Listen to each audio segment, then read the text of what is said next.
Well. UFC 265. It brought it. It was entertaining. Some good fights on the card. First off, I want to talk about Torres versus Hill. Torres is a little mighty mouse of a woman, built like a Greek god, in shape. Herky jerky. She wanted it more than Hill. I was pulling for Hill. She just didn't. She didn't fight like a fighter who wanted it. Jose Aldo, bro. Jose Aldo got hands. You hear me? On my great granddaddy George, got hands for days. The dude has got combinations and speed, and not only that, Aldo, you went to the body with your hands. You rarely see UFC fighters go to the body with them hands. It's usually with the front teeth or, side teeth to the body. But you rarely see a mixed martial artist go to the body with them hands. But that wasn't the case for my man Aldo, who did not neglect the body. He got hands. Now, I was messaging back and forth with my brother-in-law, Justin Winkler. And, he was like, man, I got 20 on Lewis, man. Lewis gonna win this. And I was like, I wouldn't be too sure. These are heavyweights, man. Anything could happen. Now, me, myself, I was giving an edge to Lewis because of the power. But here's the thing, man. Gane had a game plan, a serious game plan. And he implemented that game plan. He's now, France now has an interim heavyweight champion, and Ciryl Gane. Amazing performance. He took Lewis to school. He took Lewis to school. I'll get on Lewis in a minute, but right now I want to talk about Gane and what he did, his attributes. He was either too close for Lewis to use his power or too far away. A lot of people are going to say, oh, all he did was run. No, it was effective movement. He knew that he had that one common denominator, that one great eraser, and that was that right hand of Lewis. He stayed away from it. And, he stayed a little too long on the inside for my taste, man, but he just knew he had him. First of all, the leg kicks to the lead leg of Lewis, I knew that was gonna cause an effect to Lewis. I told my brother-in-law that when we were messaging back and forth. And when I seen, technique beat power tonight. And, that happens a lot of times. And, man, mixed martial arts is a serious combative sport. Like, you have to be, on top of every area in that octagon. These guys are elite fighters, hands down.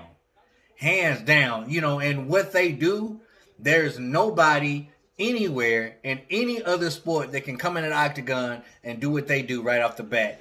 Now, Gane is green as they come. He doesn't have a huge background. He doesn't have a lot of fights. But the dude is big, agile, and he's so calm in the ring. He was so calm and zen-like in the ring.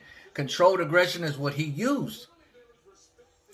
That's what he used. He stuck to his game plan, and then when let's get to Lewis, man. I think Lewis quit, y'all. I got to be honest. I have to be honest with my opinion. I think Lewis quit. Lewis didn't fight like a fighter who wanted it. There was spots where Gane had his hands down and Lewis didn't take advantage of it. I think he just got in there and just froze up. He was in front of his whole town. He had a lot of pressure on him. A lot of people don't understand that's a lot of pressure to be fighting in your hometown, especially for an interim belt. But Lewis, just to me, he was looking for the opening for the right hand instead of creating that opening. Sometimes you have to make that opening for yourself. You can't just wait on it. You dig? All he was throwing was high kicks to the head and every so often a low kick. But he wasn't throwing any feints. He wasn't throwing any jabs, any double jabs, triple jabs to get in there to detonate that bomb of a right hand of his, man. And I just don't understand what went wrong. What went wrong was Gane. That's what was wrong. But I am so surprised and so thoroughly impressed with Ciryl Gane. France has something on their hand, man, and they were booing him after the fight, and I don't understand that. He's a humble dude. He don't talk crap. He's just calm and composed.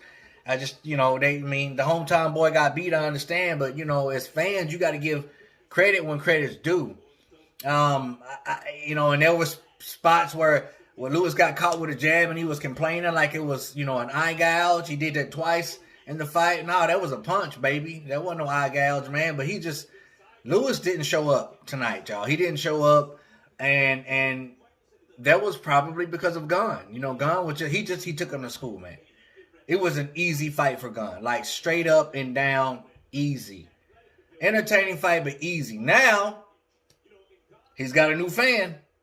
Ciryl Gane has a new fan, and I'm gonna be checking this out from this day forward and on. You dig what I'm saying? You dig what I'm saying? UFC 265 delivered. I loved it. And the reason why I didn't go live is because my app was running amok, and if I don't feel like the app is 100%, I don't want to have any technical difficulties and having to shut the live stream down like I've done before. So I didn't go live. So I apologize for that. I said that I would, but I just didn't feel comfortable enough going into the live stream. We was doing a lot of buffering tonight. But in any event, man, here's my post-fight thoughts.